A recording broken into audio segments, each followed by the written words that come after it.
Hey everyone, welcome back to Creepy Cat. Today we're going to build a full dungeon scene using the Medieval Kit Vol.1, and I'll show you exactly how I go from a simple reference image to a finished real-time 3D environment in Unity. Like I always do before starting a new scene, I head over to Pinterest to collect visual references. It's my go-to tool for mood, composition, and details, whether it's lighting, materials, or layout ideas. I keep a dedicated board for each project, and I highly recommend doing the same. It saves a lot of time and keeps your vision consistent. For this scene, I found something really interesting. A dungeon layout that's typically used for tabletop role-playing games. You know, pen and paper RPGs like D&D. The design is simple. Exactly the kind of layout that translates beautifully into a real-time 3D environment. So the goal today is to recreate this dungeon using the Medieval Kit Vol.1 and see how close we can get while staying fully real-time and game-ready. At this point, I quickly sketch a rough layout directly in the viewport to get my bearings on the grid, nothing precise. Just enough to mark the key positions and make sure everything lines up before I start placing the actual modules.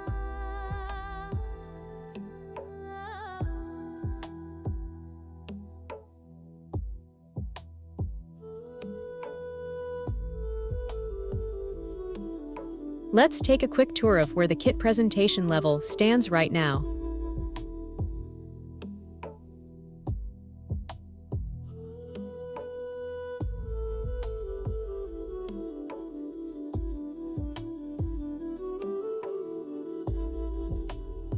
I've been wanting to build a 3D cloister for years, and now, with this kit, I finally can.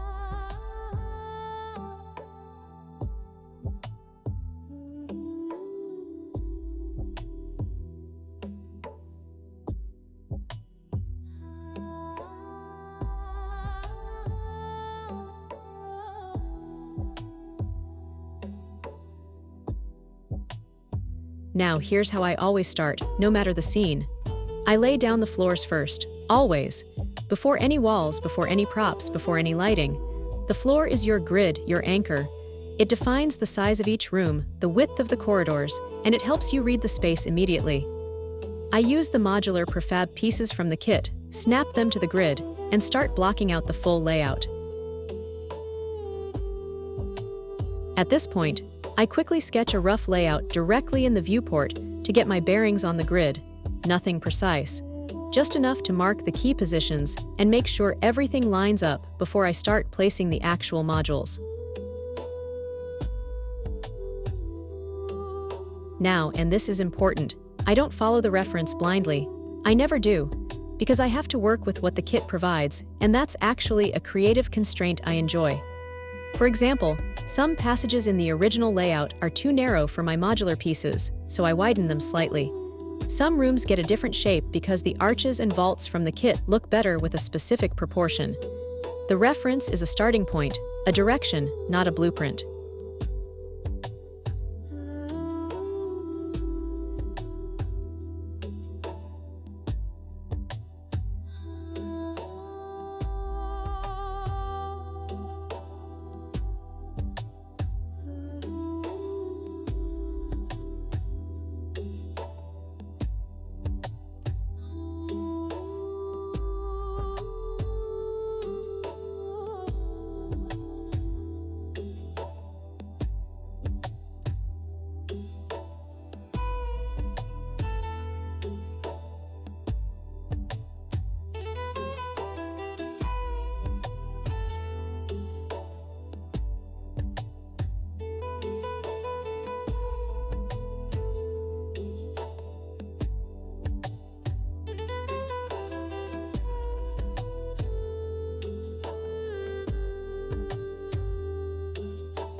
At this point, I'm leaving a 1 Unity unit gap between each floor tile.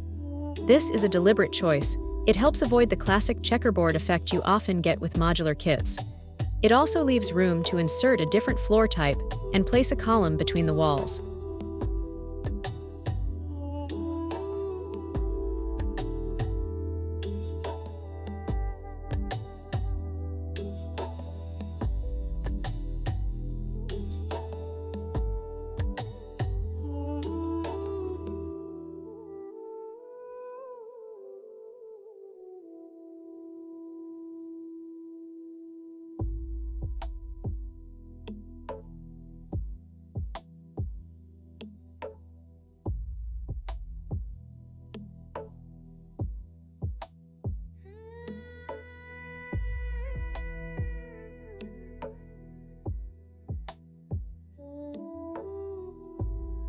At this point, I don't waste time picking the perfect wall. I just grab one and place it, then swap things out later based on my reference and whatever feels right.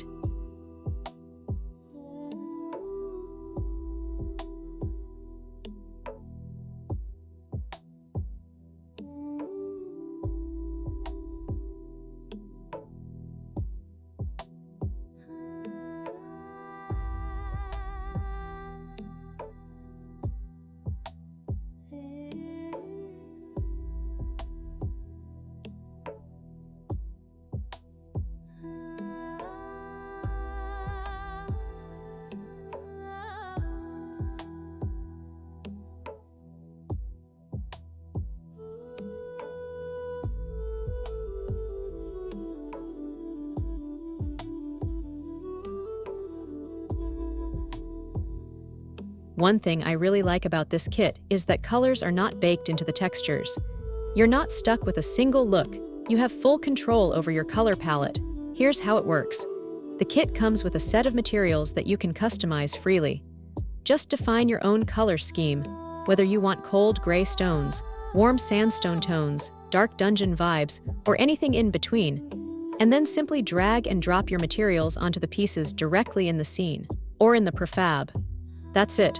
This makes it incredibly easy to match the mood of your game, stay consistent across your entire level, or even create multiple visual variants of the same scene without touching a single texture.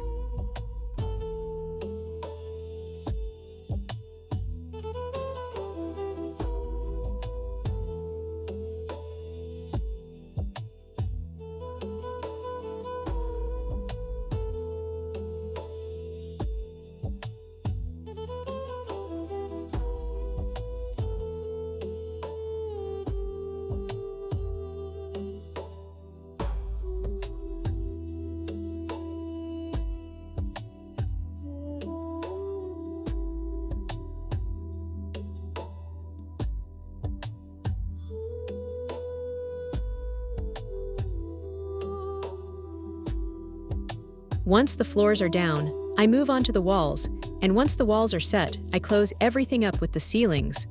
Simple as that, layer by layer.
At this point, I'm going to reuse a prefab I built earlier in the project, and this is where working modular really pays off.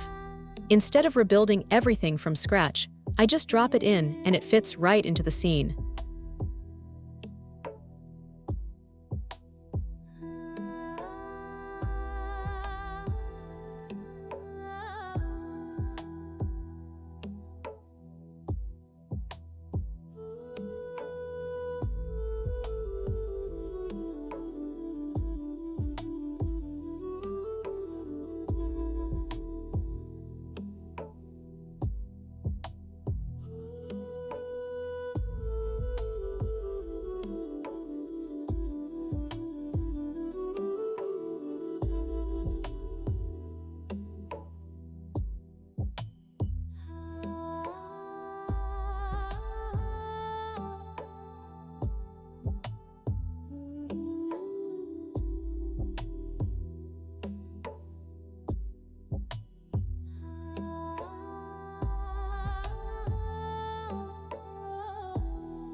And that's the workflow. Pinterest for inspiration. A clear reference as a starting point, floors first to block the layout, and creative freedom to adapt to the kit. I hope this gives you a good idea of how the medieval kit Vol. 1 can be used to build immersive dungeon environments. This was just one example of the many things you can do with this modular kit. There's a lot more to explore: different layouts, different moods, different combinations of modules.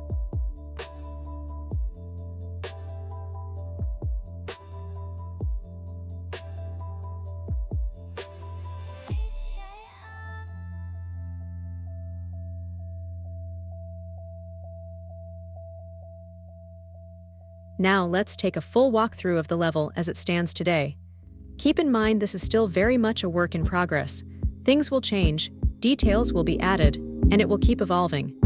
But even at this stage, I think it already gives a pretty good idea of what the kit is capable of.